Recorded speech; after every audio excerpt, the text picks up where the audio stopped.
Tristan, welcome to Contractor Stories. How are you? Doing well, Jim. Man, appreciate you having me on the show. This is really cool. It's an honor. Yeah. Hey, it's great to have you here. So you're the number one garage door guy, huh? You got it. That's us. Number one, garage doors are our name, and obviously garage doors are our game. Yeah. I hear you're actually rebranding, but keeping the name. Is that correct? You got it. Yep. We had the name before, it was number one garage door, and I thought that was a number one name to have. I don't know. There's not too much better names than that in my opinion. So we're doing a rebrand, changing the colors, the van wrap, the website, the whole shebang, the slogan, getting a mascot, all these things, but the name's gonna stay the same. I like the name. Yep. Does the name help you when people are searching for you? Years ago in the yellow pages, it would be really good. How does that help today, or does it not? Yeah, for sure. I could see in the yellow pages either the pound sign or the one would Yep. even be before the letter A. It would be killer for yellow pages. For online, it's pretty good. The only time it can throw you off a little bit is on some of the social media platforms. They reserve that pound sign as a hashtag, as you probably know. So like for Facebook, you have to be one garage door. But for pretty much everyone else, it's okay to put the number sign in front. And Yeah. it's pretty easy to remember pound sign one, then garage door. So overall, it's okay. Just a little weirdness with Facebook and their hashtags and Instagram. They're kind of the same company under Meta, but I'll take it. I still like the name, still worth it to me. So I think it sticks in people's head pretty good. So yeah. Yeah. I've been around a long time, and this whole hashtag thing is a new term. We used to call it Yeah. pound sign or number sign. That's why I pound sign too. I agree with you. Yeah. I'm like, And yeah, that's how I know it. yeah, yeah. And it's, I can see how that could be difficult though, as you're on Facebook typing in your company name and it's like, yeah, hashtag what? Yeah, yeah. No, it's just a name. It's just a pound sign one. It's a number sign, Yeah, you got it. Yeah. Tristan, how did you get into the garage door business? I know you didn't start there. Yeah, so some people their father was in there and they kind of saw their father and they took it over. I noticed it's a lot of like family run businesses, and my dad actually was a appliance repairman, and he would go to all the houses and repair all types of things, refrigerators, washer dryers, all these things. So I think I kind of saw that when I was a kid. So he's kind of, in the home services industry. He was also into cars. And so my path after college and stuff was actually, I took the more automotive route, and I was into auto body shops. And the auto body shop is kind of funny because it's like a marriage of the two, to where the home service vehicles would sometimes get in accidents and they would come to auto body shop and repair them. And I would kind of see, I still actually have my dad's old sign of last name's Wurzbach, so Wurzbach's appliance repair. But then, I kind of like that idea of getting into the trades, and it's very similar, right? Blue collar, you're doing real work with your hands. You're not like the AI and the robots. That's the last thing they're going to take over, for us tradespeople. And I was like, I like this. I like this industry too. And it's kind of reminiscent of what my dad did. So I got into the garage door trade is the one I ended up going into. Part of some of the other reason is an automotive trade for auto body, especially, it takes many, many years and training and a lot of expense to kind of get a technician really going to where they're self-sufficient. In the garage door trade, probably within 3 to 6 months, they're not a master, but they're very, very proficient. It'd probably take 3 years at the automotive technician level for the same as the garage door technician at the same level relative to their expertise, 3 years versus 6 months. So that's another thing I kind of like about the industry. A person can get going, technicians can make money a lot faster and stuff. But yeah, it's kind of cool. The only real difference, instead of people coming to us, dropping off their car, Yep. we go to them. Yeah, we go to their house, which is kind of cool. So yeah, that's the background and kind of where I came from and why. Probably because I saw my dad do it for so long in the appliance repair business. Yeah. Yeah. I love the garage door business for a lot of reasons. One reason is most people have at least one garage door. Yeah, that's true. For And they sure. use it on a regular basis. Even if they're not putting their vehicles in there, it is a storage unit. And it's often the front door for many people. They'll go through their garage to get into their home. Don't you agree? Yeah.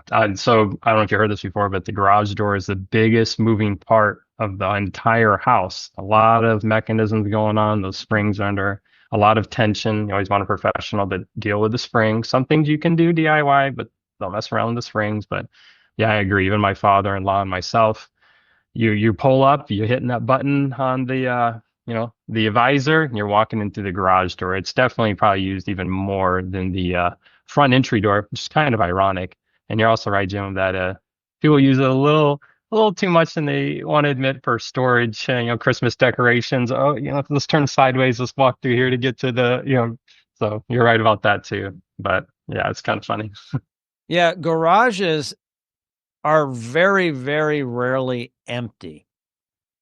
And if Amen. they are empty and the house is occupied, it means that they're not home and their car's not in the garage Yep. because people can't help but fill up empty space. So Yeah. I think it's kind of funny how people may have a 3-car garage and all 3 cars are parked outside Outside. of the garage because they can't fit the car inside because of all the stuff. Yeah. And We've seen it's it many times. oh it's sometimes your guys can't do work until people move things. Isn't that true? Absolutely. Yep. There's a lot of times we'll have to request a customer to move some stuff, especially if we're installing a new door. You need a lot of room for the back hang and everything, for the garage door to come up for it to get real horizontal. And that's we'll have Mhm. to request them to it. We'll help them sometimes. But yeah, you don't sometimes almost want to call it the garage storage room, kind of what you're alluding to. There's so much stuff in there. But yeah, you Mm, nailed it right on the head there. absolutely. Um, the garage door business is a simple business. You kind of said earlier that Yeah. almost anyone can be trained relatively quickly. A garage door is a garage door. There's different types. There's, different Yeah. types of rollers and springs in garage doors themselves. Good. Yeah. Um, something that you guys do to separate from other garage door companies, I understand, are your outstanding warranties. Why don't you tell everybody about how you, as a business owner in the garage door space, separate yourselves with that? Yeah, that's great. So anytime you go into business, you got to ask yourself, what's your competitive advantage? Why would a customer choose you? And pretty much everyone always goes, I have good pricing and the best service. Like they've heard that a billion times. So what really separates you? Because in the end, most of us have decent pricing, at least the value is there. Maybe we're priced less with a little less value. Maybe we're priced really high, but we have really good value. We're all providing, decent or good service. So it's really going to differentiate you. And we went with two things. One that we kind of like Mike Tyson said, everything's going to plan till you get punched in the face. And so our kind of punch in the face with the customer as they hear great service, great service, great service, as you alluded to, is our warranties. So while most garage door companies, for the repair side, it's typically about a 90-day on their terms and conditions, if you read that stuff, repair warranty. Then after that, it's like, well, it's out of warranty. Even if I kind of mess it up a little bit, it's out of warranty.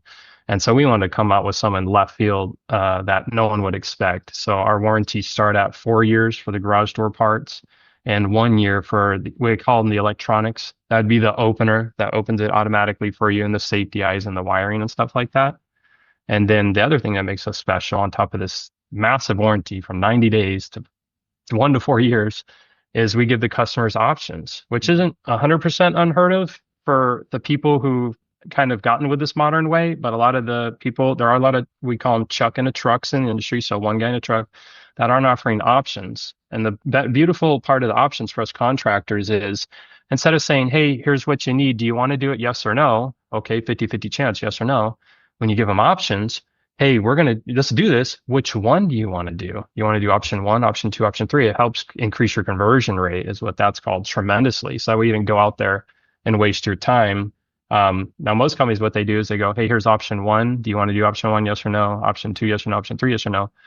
We take a slightly different approach with options, which I haven't seen, is where we kind of blend it. We go option one, this is your bare minimum to get by. If you're very price, sensitive and you're, I don't know, there's that. Then option two, if you want to add to it, is kind of preventative stuff and only stuff that we feel like, let's say you have brand new, it's everything's fine. We're not going to really recommend that as preventative, but let's say it's really squeaking, those rollers, the nylon's gone and it's metal to metal. Like, hey, they're working.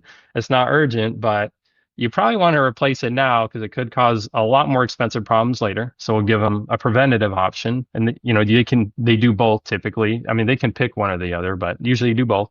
And then the third option we give them is upgrades. Some customers, an opener is usually the common item, and it just goes up and down, and that's it. But they're like, I heard you can have a camera when the power's out. We can have a battery backup. There's this thing called a My Queue where I can like see a log of when people came in and out, and Amazon can open it. Like, what's that about? And so what we do is we give these options to customers, and we let them choose. We empower them. We fully inform them. And we don't like to, a lot of people are kind of probably scared that here's this person coming in their house. Everyone's always guarding their wallets nowadays. Everyone's trying to take money out of your wallet. And so we just fully inform them and we let them choose. And whatever you choose, red, yellow, green, we say that's a great deal because we're just happy they chose us. Like I said at the beginning, conversion rate is the most important. We want them to use us. They need the repair. So, choose us between the warranties, the options, the lack of pressure. And of course, to me, those other things are standards of a good value and service. Those are standard, which I think a lot of people have, but those are things that kind of separate us. And so when people ask what makes you special, when you say something like that, it's very powerful, and they remember it over just, oh, good pricing, great service. So you want to have a good competitive advantage that you can put in your marketing, that you can sell to customers, that you can tell at events and stuff like that. And so those are our two. Does your team in the field feel like they're high pressure salespeople, or because the options are there for good alternatives from A, B, and C, they're actually doing something good? Because we all need to be a sales organization, right? Yeah. Because if we're going expecting the homeowner to just buy without us offering things and Hmm. offering things that work for us, right? We Yeah. package things that are good for us, but it is Yeah. good for the customer. How does your team feel about that? How do they approach it? Do they feel like they're salesmen, or do they feel like they're technicians just offering? That's a super good question. One time someone said this to me, I'll never forget it. Yeah, he said, "You're selling stuff all the time. When I walk across a crosswalk, I'm selling to everybody, hey, I'm in here. Don't hit me. There's a crosswalk." So you're selling all the time. It's just sometimes it can feel like a high pressure sales situation where people start to get uncomfortable. They start to feel it. They start to want to hit that. No, no, no, no, I'm good. I don't want to, maybe they get a little panicky because again, even if you're real nice, you're still a stranger in their home and they don't know you and they're on guard, and there's contractor stories about being ripped off. And in the end, they don't know whether you're HVAC or garage door or chimney sweeper. Like, are you telling me the truth? So there's things you could do. Like, we'll show them the physical part. Hey, it's worn out. And this, like in all of business, if you have a good process, a lot of times it'll take care of itself. And I had another good quote. If you're not so super concerned with the outcome, and you just kind of go with it and go with the process, it'll just come more naturally. And I think the customers can pick up on that rather than just a high pressure sales situation. Oh man, if I don't sell this customer, oh my God, my average is going to drop and my boss is going to yell at me. Like, I really need them to buy all this stuff that maybe they would never benefit from. And I think if the customers feel like, wow, this person's really genuine, they gave me options, I think they lower their guard, so they'll listen to the upgrade, to the preventative, and then they can choose. It actually helps us just because there's not this pressure. And like I said, you're selling yourself all the time. It's just we don't see it that way. So as long as you're doing and saying the right things, that's very genuine. I think it actually helps sales versus the rah rah rah sell to the death. Like this customer's going to buy thousands of dollars or die. I think it's the genuinity will help in the long term, and it'll create more repeat customers. And it definitely, this is without question, reduces buyer's remorse. So, which is huge in my opinion, because there's a lifetime value of that customer too, right? So, Yeah, yeah. buyer's remorse. That's challenging Hmm. because it leaves a bad taste in their mouth. It may not be warranted, but they Yeah. still feel bad about it. They can go online today. Years ago, they'd just tell their neighbor. Now they'll tell their neighbor online Yeah. that they were The ripped world. off. Not buyer's remorse. I was screwed. I Yeah. got ripped off. And then inevitably, they'll call you and say, "You overcharged me." because Hmm. after your guys left, I went online to find out that I could have gotten that part, or I could have hired this guy Gino or Yeah. something like that. And all you want to say is, look, you agreed to the price, and if you hire Gino, who doesn't have insurance, who Yeah. isn't trained, and if you bought that part, um, it's not as good as the part we put in, and you don't know how to put it in. Yeah. All But these. you don't want to be arguing with the customer, and it's a bad position to be in, isn't it? Absolutely. Yep. So I kind of alluded to before, I just try to show them the value that they get out of it. Yeah, Gino, will come in and give you a 90-day warranty and maybe you'll never see him again. Maybe he switches industries. So that kind of also ties back to, what makes you competitive. That's a really good thing to always say, oh, well, what warranty are they putting in? How confident are they? We start at 4 years. Oh, they're nowhere near that. So if there ever is a concern about price, I try to offset it with tremendous Sure. value. Yeah, if they do during the appointment push and they're really sensitive on price, then we can do what's called a manager's discount where we call the manager, hey, can we get an extra 10% off? We try to not go to price right away. Go, how about we install a surge protector for you? Yeah. Which is beneficial. It helped the opener from frying out, costs us $10 and it Add more secures value. a sale, add more value. So that's what we try to go to first always. So when we use a manager special, that doesn't mean discount, it means how about a little more value? Now, if we absolutely to make the sale have to give the discount, which is rare, I'm not going to lose a whole sale over 10%. We already have the guy there. We already spent the money for the gas and the time, and we'll make that deal. So, but yeah, I think just adding on the value and reinforcing that to the customer helps with price issues of I could have done it cheaper. Yeah, but what would have been the value? What you get for what you pay? Yep. Yeah. It's very smart and often effective to let me call the boss, right? Mm, That mm. manager special, that right. Yeah, you got it. Right. So yeah, I'll get the boss on the phone, the owner, the manager, the Yeah, supervisor. That makes the customer feel important. yeah, And they're thinking, I'm going to get 10% off or something or whatever. yeah. We get something. And inevitably, the company wants to make a deal happen. And I would think in many cases, everybody wins. The customer feels they've won. And if the customer wins, we know that your company has won because you're not going to sell something at a loss. So it's like Amen. when you're buying a car, someone says, oh boy, I screwed over the dealership. I got $5,000 off that car. And I'm like, if they let you drive it off the lot, they did okay. They're not going to Yeah, take a yeah, loss, yeah, for sure. but Yeah, they felt good. And they're going to tell everyone, boy, I yeah, got the best deal, yeah, absolutely. That's which is what I'm good for hoping they everybody. saying. Yeah, for sure. Yeah. And Yeah, to your point, it's a lot of it's psychology. How it did is. they feel before? Were they anxious? Did we update them? Did we send a picture with our technician's photo? And hey, we even have it. We use Service Titan, where you could see the technician routing to their home. Maybe they're cooking. Oh, he looks like he's going to be here in 3 minutes. So before, during, and then right as we leave, we try to just give them just a little more value. We'll clean up the area nicer than we found it. We'll run it for them. If we notice, the wall button with your dirty finger, you probably maybe even have a garage door sale, Jim. That wall button, you see the dirt right around where you usually touch in the middle of your thumb. We'll clean it for them as best we can. Sometimes can't get all out, but those last little things kind of help as well, too. So Yes. anyway, Yes. yeah, It's, some pro tips. And they only take sometimes, I mean, except for showing them the garage door and stuff, they take 60 seconds sometimes to blow it out, clean it up, yeah. clean this up. I mean, it's for how much value it adds and how much, wow, they left it cleaner than when they came. It goes a long way for that, just 60 seconds or so more. Yeah. Well, it does. You can take your car to be serviced to many places. I used to have a Lexus. Now, when I took Mm. my Lexus in to be serviced, it was always washed, vacuumed.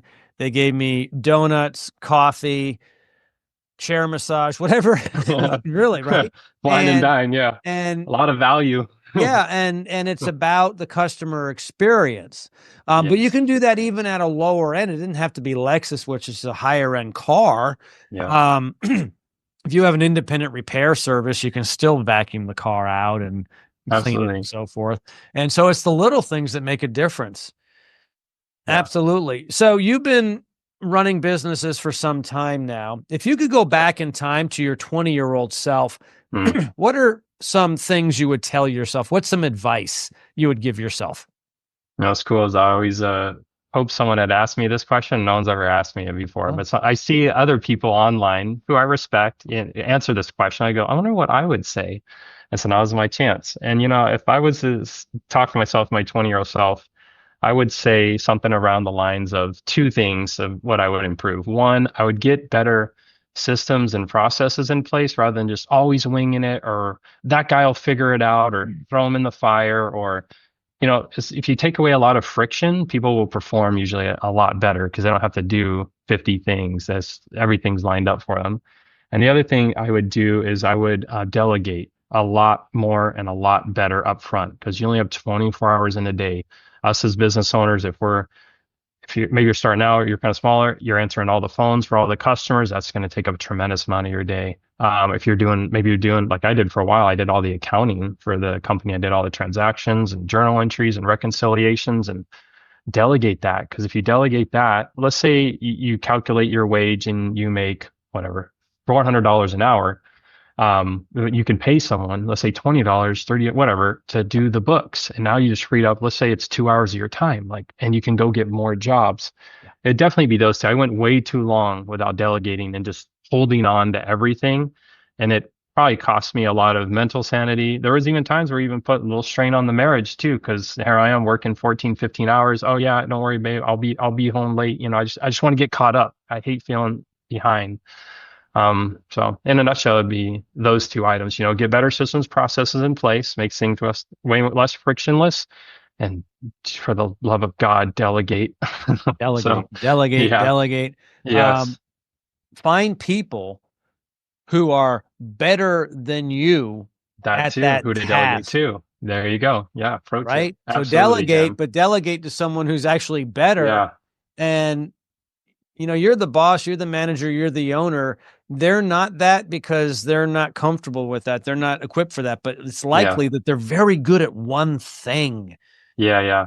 I And noticed as they can a, only charge so much for that too. So pay them, that's true. Yeah, because there's a right? market out there with other people with other prices, you know, as I get grow and grow personally and professionally. I learned as a CEO, your job is to get the right butts and the right seats Yeah. and make sure the company performs and allocate capital. That's what your job is. Every time you physically go, you know, do something that you really shouldn't be doing, you're greatly hurting the organization, to be honest. I know Mhm. it's hard because to me it felt like, well, you're lazy if you won't go help a customer. Like you're too good for that, but you got to take a step back and be like, no, you're hurting the organization because you could be building other people who could do that, or you could be focusing on this, or you could be getting a new account, and that really grows a company. And again, it goes back, you have to have good systems, processes, and training and stuff. But it's mindset shift is big time, you know, because like I said, you know, I grew up, you know, blue collar, my dad worked, and like you get out there and you work, and that makes you like a valuable member of society. But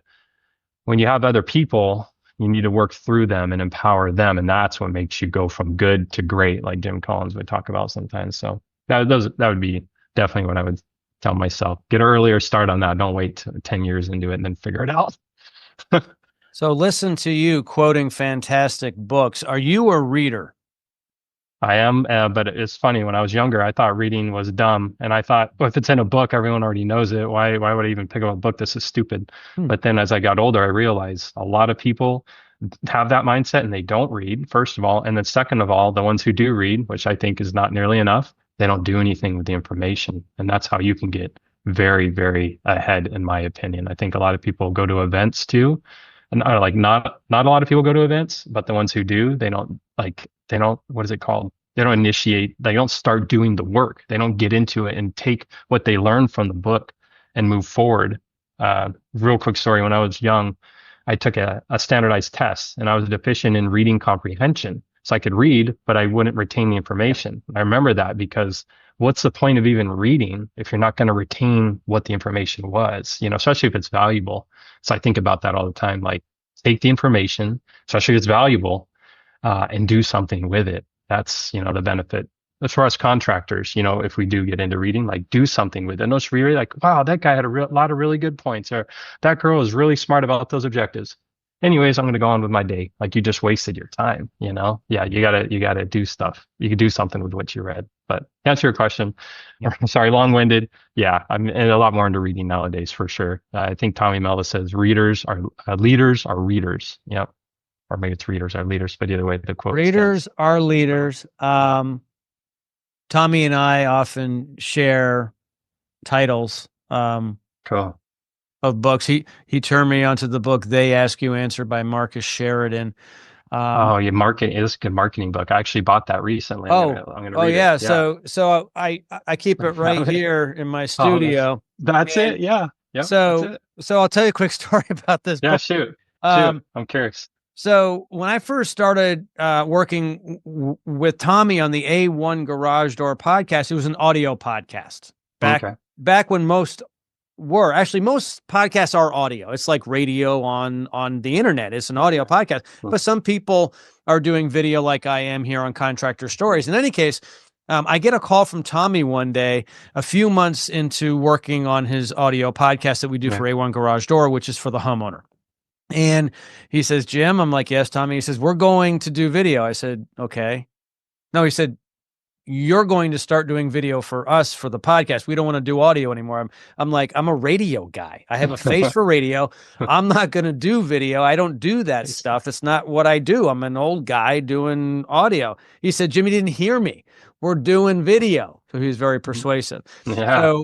So he said, get this book from Marcus Sheridan called They Ask You Answer. Answer. And so I read the book and we have been incorporating the video and so forth ever since. So That's now all awesome. the podcasts we do for our home service clients are not audio, they're, video. And We are. but I remember I had Tommy out to my ranch here in Texas with some other home service people, and I had these books that were put on a table because I know that everyone there are readers. Mm. And it was fun because these books were on the table and I asked how many people have read these books, and Tommy had read probably 9 out of 10 of them, and the Wow. other people had read like 5 or 6 out of them. And what's Okay. funny is many of us not only had read the books, but we knew the authors of the books personally, Oh, like a wow. Marcus Personally? Sheridan, Oh, wow. who uh, a Marcus from They Ask You Answer. I know him now. I actually introduced him to Tommy, which is interesting. Tommy introduced me to the book, but I introduced Tommy to Marcus, and so and if you're just going to have a job somewhere as a bagger at the grocery store, or if you're going to wash cars, or even if you're just going to be an accountant somewhere in an office, you don't necessarily have to educate yourself that much. But if you're going to be a leader in business, you have to, right? Mm. And reading is Amazing. one of the best ways. Conferences is another, Mhm. seminars, networking, doing a Huge. podcast, being on a podcast, listening to radio shows, watching videos, Podcast, yeah. just learn, learn, learn, learn, learn. Mm. I bet you I spend 90 minutes a day on education for myself. It's 90. awesome. And that's just That's not awesome. business though, Tristan. Yeah. That's also for health, wellness, finance, like personal finance, Yep. everything, relationships. I don't know everything. And if you think you know everything, you are in deep trouble. That's when you start to stagnate and go backwards, start to decay. If you think you've reached the top, you're never there. You're growing or you're decaying, basically, I heard someone say that before too. Yeah. Yeah, it's Those are it's good points. it's um it's impossible and very arrogant to believe you know everything. Hmm. And I know some people who are like, I don't need to read. I know what I'm doing. And I'm like, Hmm. In your little box, maybe, but it opens yeah, your mind, like you said, there's a reason you crack open these books.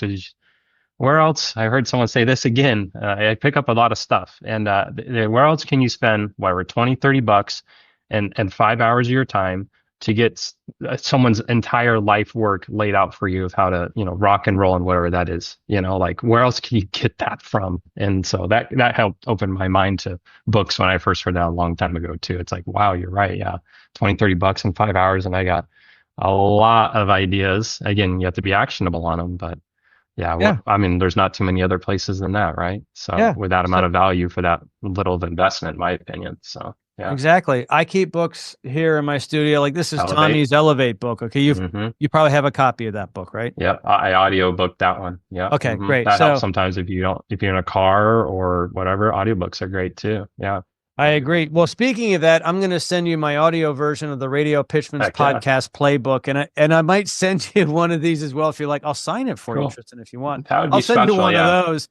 Do that. That'd be cool, man. And I didn't write this book, but I wrote the forward of this book, When Can You Do It, which is written by a buddy of mine in home service. We actually tripled his business, his installation business, doing direct response radio.